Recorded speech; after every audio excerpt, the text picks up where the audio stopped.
everybody, welcome to Leon's Chainsaw Parts and Repair. Had a beautiful day here in southern Oregon, the Rogue Valley. And by beautiful, I mean it went north of 95, but it's starting to cool off a little bit, so I can be out in the garage again. So what we have here today is another saw for Scott in Iowa. He picked this up very, very clean, but this saw is also very, very unique. So we're going to go through some of what makes it unique.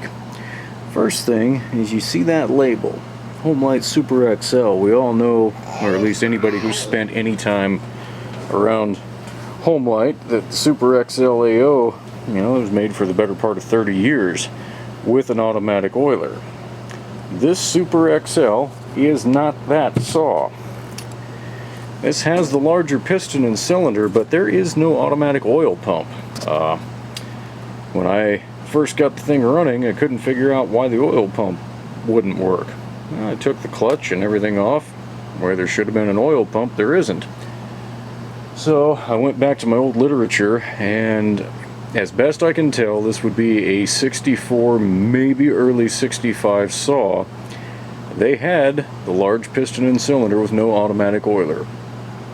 Has the same oil tank that you would expect to find on the Super XL, but over here, instead of the oil pickup, you just have that expansion plug dropped in there.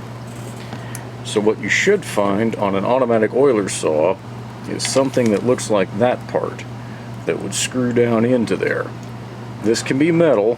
The early ones were, and then I don't know, from about 72, maybe 73 on, they went to plastic. So if you're looking for a saw with an automatic oiler in the blue series, if you see this logo, be suspicious. If you see that plug, know that it's not going to be there.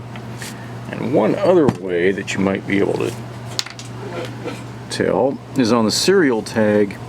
Typically there, for the time they were using a tag like this, Homelite was stamping AO in there if there was any doubt. So anyway, Scott has himself a fairly rare Super XL manual oiler saw. As you could tell, it runs really good. This one didn't need a whole lot of help, just the standard stuff. Fuel hose, duckbill valve there in the cap so that it vents properly. Need to slip a spark arrestor in there so that he can use it legally. I did keep an original style hose on this, and that's really dark. I'm not seeing this focus. There we go. That's the molded hose, and almost every time I have tried to install one of these, the newer materials are just a little bigger than the original. So you may have to upsize the hole just a tiny bit in the tank. But if your hose doesn't fit, it's worth doing that. So this, here we go. This saw has 5/16 bar studs. Trying not to make this camera jump too bad. So if you're going to run the newer bars, you need to have the little S-clip spacer installed. And as soon as I get this thing off, I can show you what the heck I'm talking about here. And the toddler noises you hear in the background are my 2-year-old trying to help me out.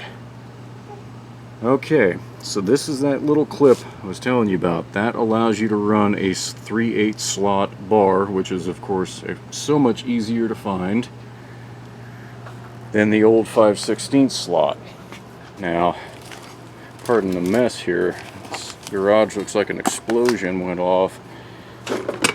It's very possible that this 24-inch hard-nosed bar is the original to that saw. That's the way it was purchased by Scott, and it's possible. This saw will pull a 24-inch. I've done it, on other Super XLs, but normally with a sprocket nose. you really got to be careful with these hard-nosed bars to make sure, especially on a manual oiler saw, that you get enough oil out to them so that they don't burn the rails. One other thing worth noting on this saw, so your oil tank, get the camera back, is back behind here. This whole area is your oil tank. Well, somehow somebody had installed, I believe, that old 24-inch bar and not lined the pin up with the index hole properly and tightened it down, and they actually pushed that pin back into the oil tank, cracked it, and formed a leak.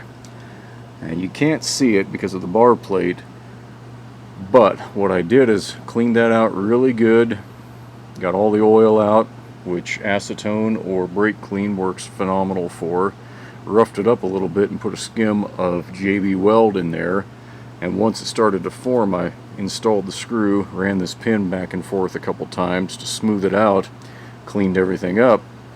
Now it doesn't leak, but it's one thing you got to be really careful with on this type of saw. You do not want to crush that pin into the case if you don't have everything lined up okay.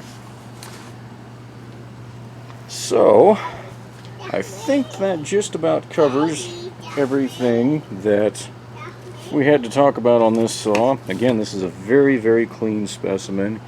You can see the labeling warning you about venting. The fuel cap is still there. Most of the white paint is still on the air filter cover. The logos are clean. I mean, super clean. You just don't see them like this very often. I am going to try taking a little bit of chrome polish to this muffler when it cools down. And I'm also going to take a compression reading just so Scott knows exactly what he's got.